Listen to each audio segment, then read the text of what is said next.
تمہارے دل سے نکلنے والی آواز پر اللہ کیا فرماتا ہے؟ السلام علیکم دوستو، کبھی کبھی دل کی گہرائیوں سے اٹھنے والی دعائیں پر بھی جواب میں خاموشی سنائی دیتی ہے۔ تب دعا کی قبولیت کے انتظار سے دل تھک جاتا ہے، دل میں مایوسی کے گہرے بادل چھانے لگتے ہیں اور نہ چاہتے ہوئے آنکھوں سے آنسو بہنے لگتے ہیں۔ تب کئی سوال ہمارے دل و دماغ کے سامنے گھومنے پھرتے ہیں، یہ مشکل بار بار کیوں آ رہی ہے؟ کیا ان مشکلوں کے لیے ہم ہی رہ گئے تھے؟ جو ہم سے زیادہ نافرمان ہیں ان پر مشکلیں کیوں نہیں؟ دوستو، کیا آپ نے زندگی میں کبھی ایسے سوال بن کر آتے محسوس کیا، یا ایسے سوال تیر بن کر سامنے آئے؟ آپ کومنٹ کر کے ضرور بتائیے گا۔ اگر ایسے ہی سوالات سے آپ گر گئے ہیں تو یہ ویڈیو آپ کے لیے خاص ہونے والی ہے۔ اگر چاہتے ہیں کہ آپ کے سارے سوالوں کا جواب مل جائے تو ویڈیو کے آخر تک ضرور بنے رہے۔ جان رکھو، یہ مشکل، یہ آزمائش، یہ امتحان ہر ایمان والے کے ارد گرد گھومنے والے ہیں۔ میرے رب کا قرآن کہتا ہے، کیا تمہارے یہ کہنے پر تمہیں یوں ہی چھوڑ دیا جائے گا کہ ہم ایمان لے آئے، تمہیں آزمایا نہیں جائے گا؟ حالانکہ ہم نے تم سے پہلوں کو بھی آزمائش کی کہ کھرا اور کھوٹا الگ ہو جائے۔ جان رکھو، مشکل مال میں بھی آتی ہے، بیوی بچوں کی اور سے بھی آتی ہے، کبھی باغات سے تو کبھی اپنے کے ذریعے سے امتحان آتے ہیں۔ حضرت یعقوب علیہ السلام پر امتحان آیا، حضرت یوسف علیہ السلام کو ان سے دور کر کے والدہ موسیٰ علیہ السلام پر امتحان آیا، اپنے نومولود بچے حضرت موسیٰ علیہ السلام کو دریا میں ڈلوا کے پیارے آقا صلی اللہ علیہ وسلم پر امتحان آیا۔ بچپن میں اپنے لاڈلوں اور پیاروں سے جدائی سے بڑا ہی بھاری غم تھا، لیکن جان رکھو، تمہارا رب تمہیں امتحان میں ڈال کر تم سے غافل نہیں ہو جاتا، تمہیں اکیلا نہیں چھوڑ دیتا۔ وہ ہر وقت تمہیں دیکھ رہا ہے، تمہاری نگرانی کر رہا ہے، تمہاری طرف تمہاری عاجزی کو دیکھ رہا ہے کہ تم کیا کر رہے ہو۔ حضرت یعقوب علیہ السلام سے ان کے بیٹے کو دور کر کے انہیں تنہا نہیں چھوڑ دیا، ان کی حفاظت کی گئی، انہیں ہر مشکلوں سے گزار کر مصر کے تخت پر پہنچا دیا اور آخر کار ان کو ملوا دیا گیا، جسے حضرت موسیٰ علیہ السلام کی والدہ کی اور ان کے بیٹے کو دشمن کے گھر پال کر دودھ پینے کے لیے انہی کے گھر پہنچا دیا۔ ایسے ہی جان لو، تمہاری آزمائش تمہیں کچھ دینے کے لیے آتی ہے، کسی کو جلدی مل جاتا ہے تو کسی کو دیر سے۔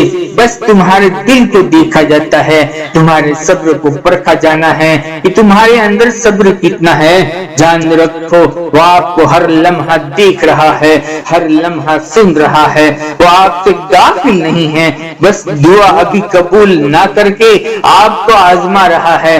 لیکن مایوس نہ ہو، غم نہ کرے، تمہارا رب تمہارے لیے بہترین وقت اور بہترین طریقے سے تمہاری امیدوں سے بڑھ کر تمہیں دے گا۔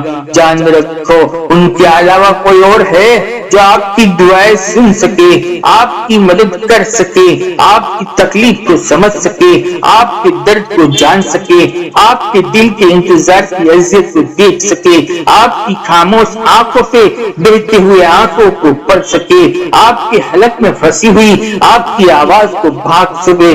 بس تم اپنے رب کی حکمت پر بھروسہ رکھو نا، اندھیرے کے بعد صبح ضرور آتی ہے، اسی طرح تمہاری مایوسی کے بعد خوشی کا وقت بھی آنا ہی آنا ہے۔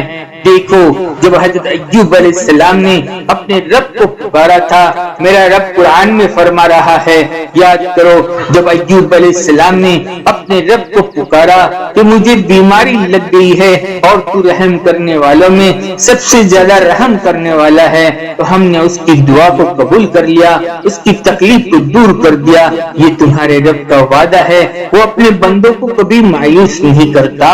بس ہمیں اس پر پورا بھروسہ رکھنا ہے. جان رکھو کبھی کبھی صبر کی رسی تھامے رکھنا مشکل ہو جاتا ہے, آنکھوں سے آنسو بہنے لگتے ہیں, ایمان کے صبر کا پیمانہ لبریز ہونے لگتا ہے, انسان صبر کرتے کرتے تھک جاتا ہے. تو سمجھ لینا کہ تمہارے رب کی مدد اب بہت ہی قریب ہے, وہ نہ تمہیں ٹوٹنے دے گا نہ تمہیں گرنے دے گا, نہ ہی وہ تمہارے صبر کو ضائع کرے گا. وہ تمہارے لیے بہترین وقت کا انتظار کر رہا ہے. جان رکھو ہر دعا مانگنے کے ساتھ ہی قبول ہو جائے ایسا ہر بار تو نہیں ہوتا. دعا تو اڑتے ہوئے پرندوں کی طرح ہوتی ہے جو ایک نہ ایک دن اپنی منزل تک پہنچ ہی جاتے ہیں نا.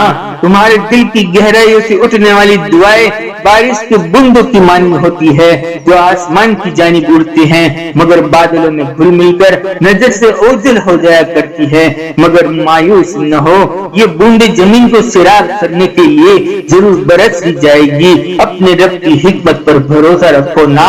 کیا ایسا نہیں ہوتا کہ باغبان کو پھل حاصل کرنے کے لیے تھوڑا صبر کرنا پڑتا ہے, انتظار کرنا پڑتا ہے. بس ہمارا رب ہمیں امتحان میں ڈال کر یہ دیکھنا چاہتا ہے اس کی نعمت کی قدر کرتے ہیں یا نہیں. کیا کبھی آپ نے غور کیا کہ رات کے اندھیرے میں ستارے آہستہ آہستہ تو چمکتے ہیں تو کبھی ان کو بادل ڈھانک لیتے ہیں, لیکن جیسے ہی بادل گزرتے ہیں نا ستارے اپنی روشنیوں کو بکھیر دیتے ہیں. جانتے ہو دریا ہمیشہ ایک سمت دیکھتا ہے لیکن کبھی کبھی اس کے راستے میں پتھر آ جاتے ہیں نا, مگر وہ ان پتھروں کو پار کر کے آگے بڑھتے رہتے ہیں. اسی طرح ہمیں بھی اپنی زندگی کی مشکلات کو پار کر کر آگے بڑھنا ہی ہوگا. یقین رکھے جب صحیح وقت آئے گا نا آپ کی مانگی گئی ایک ایک دعا ایک ایک پکار کا جواب وہ رب ضرور دے گا. وہ دن آپ کے لیے ساری خوشیوں کا دن ہوگا. دوستو یہ چھوٹی سی ویڈیو آپ کو کیسی لگی کامنٹ کر کے ہمیں ضرور بتانا. ویڈیو پسند آ گئی ہو ایک لائک کا بھی اور ایک کامنٹ کا بھی اظہار ضرور کریں. اللہ آپ سے بہت خوش ہو, اللہ آپ سے راضی ہو. زندگی رہی تو انشاءاللہ پھر ملیں گے ایک اور نئی ویڈیو کے ساتھ, ایک اور نئے ٹاپک کے ساتھ. تب تک بندے کو اجازت دیجیے. اللہ حافظ.